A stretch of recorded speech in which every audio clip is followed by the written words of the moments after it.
नमस्कार, कृति भूमि न्यूज में आपका स्वागत है। प्रस्तुत है आज के मुख्य समाचार।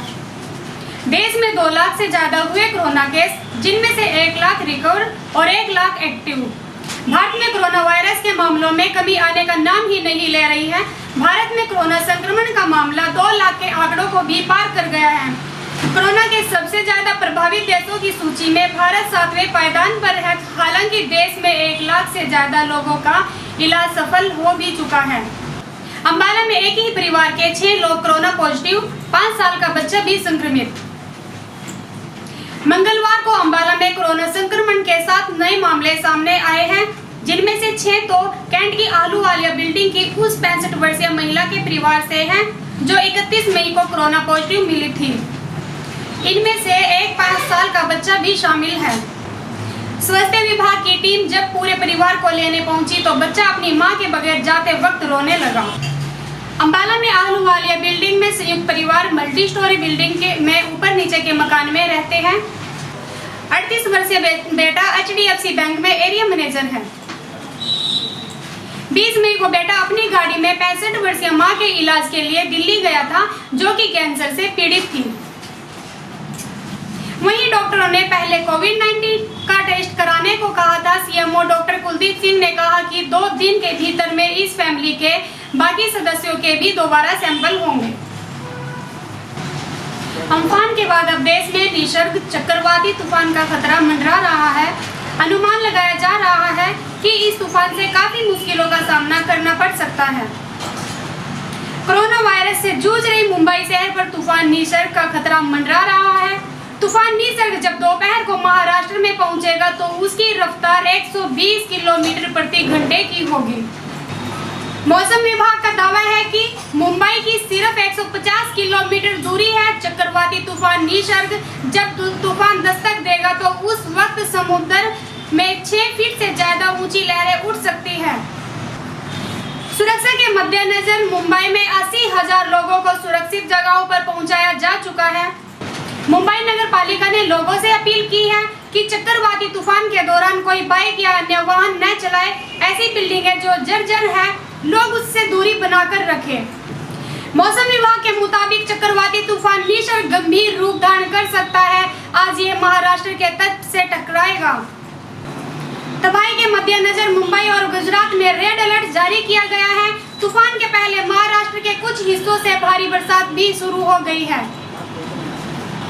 पुलिस ने देर रात जारी एक आदेश में कहा कि किसी भी मुंबई तट के किनारे, समुद्र तटों, पार्कों जैसी सार्वजनिक स्थलों पर बाहर आने की अनुमति नहीं है। महाराष्ट्र, गुजरात, दमन, दीव, दादरा और नगर हवेली को हाई अलर्ट पर रखा गया है। मोदी कैबिनेट की बैठक खत्म, आर्थिक राहत के नए कदमों पर फैसले के आसार। कोरोना वायरस संकट के बीच आज एक बार फिर केंद्रीय कैबिनेट की बैठक हुई। प्रधानमंत्री नरेंद्र मोदी की अगुवाई में बुधवार को प्रधानमंत्री आवास पर यह बैठक हुई। सुबह करीब 11 बजे शुरू हुई यह बैठक 2 घंटे चली, जिसमें वरिष्ठ मंत्रियों ने हिस्सा लिया। इस बैठक में कुछ अहम फैसले लिए जाने के आसार लगाए जा रहे हैं। बता दें कि इस हफ्ते होने वाली ये दूसरी मोदी कैबिनेट की बैठक है। इस बैठक में आर्थिक मोर्चे पर कुछ अहम फैसले लिए जा सकते हैं। मोदी सरकार के दूसरे कार्यकाल को हाल ही में 1 साल पूरा हुआ है। इसी हफ्ते की शुरुआत में हुई केंद्रीय कैबिनेट की बैठक में कई बड़े फैसले लिए गए थे। इनमें केंद्र सरकार ने MSME सेक्टर की परिभाषा को बदला। साथ ही अब देश के किसान किसी भी मंडी और किसी भी राज्य में अपनी फसल बेच सकेंगे, ऐसा फैसला लिया गया है। पुलवामा में जैश-ए-मोहम्मद सरगना मसूद अजहर का रिश्तेदार और IED एक्सपर्ट फौजी भाई ढेर। जम्मू कश्मीर के पुलवामा में सुरक्षा बलों ने बुधवार को 3 आतंकवादियों को ढेर कर दिया है। मारे गए आतंकवादियों में जैश-ए-मोहम्मद का टॉप कमांडर मोहम्मद इस्माइल उर्फ फौजी भाई भी शामिल है। इस्माइल कई IED अटैक और कार में बम लगाने की घटना को अंजाम दे चुका है। इस्माइल जैश के सरगना मसूद अजहर का रिश्तेदार भी है।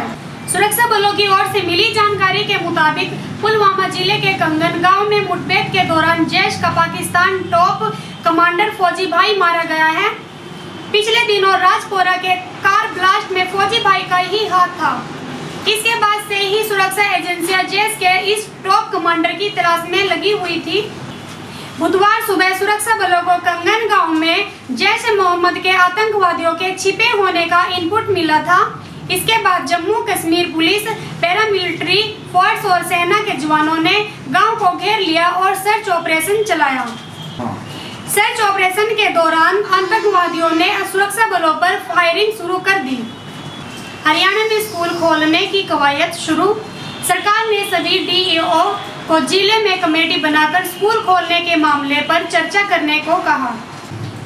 इस संबंध में बुधवार को हरियाणा शिक्षा निदेशालय पंचकुला ने सभी शिक्षा अधिकारियों व मौखिक शिक्षा अधिकारियों को कमेटियां बनाकर स्कूल खोलने के विषय पर जिलेवार चर्चा करके एक रिपोर्ट 7 जून तक उपलब्ध करवाने के निर्देश दिए हैं, ताकि सोशल डिस्टेंसिंग का पालन करते हुए विद्यार्थियों को संक्रमण से बचाते हुए स्कूल को दोबारा चलाया जा सके। प्रदेश की सिफारिश MHRD को भेजे जाने के लिए चर्चा की जा रही है।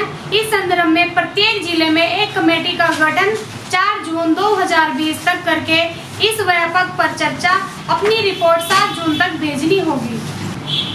हरियाणा रोडवेज की बसों में सफर करने वाले यात्रियों के लिए अच्छी खबर है। कल से दिल्ली को छोड़ बाकी पड़ोसी राज्यों के बड़े शहरों में 157 रोडवेज बसें चलाई जाएंगी। साथ ही ग्रामीण रूटों पर भी सेवा शुरू कर दी जाएंगी। 4 जून से रोडवेज की 157 बसें पड़ोसी राज्यों के लिए भी चलेंगी। इनमें प्रमुख रूप से जयपुर, मनाली, शिमला, अमृतसर, जालंधर, हरिद्वार, अलीगढ़, मथुरा, आगरा सहित कई अन्य शहरों तक बसें जा सकेंगी। 592 बसों का परिचालन शुरू हो जाएगा। 157 बसें दूसरे राज्य में जा सकेंगी। 212 बसें राज्य में एक जिले से दूसरे जिले में चलेंगी और लोकल रूटों पर 223 बसें चलाई जाएंगी।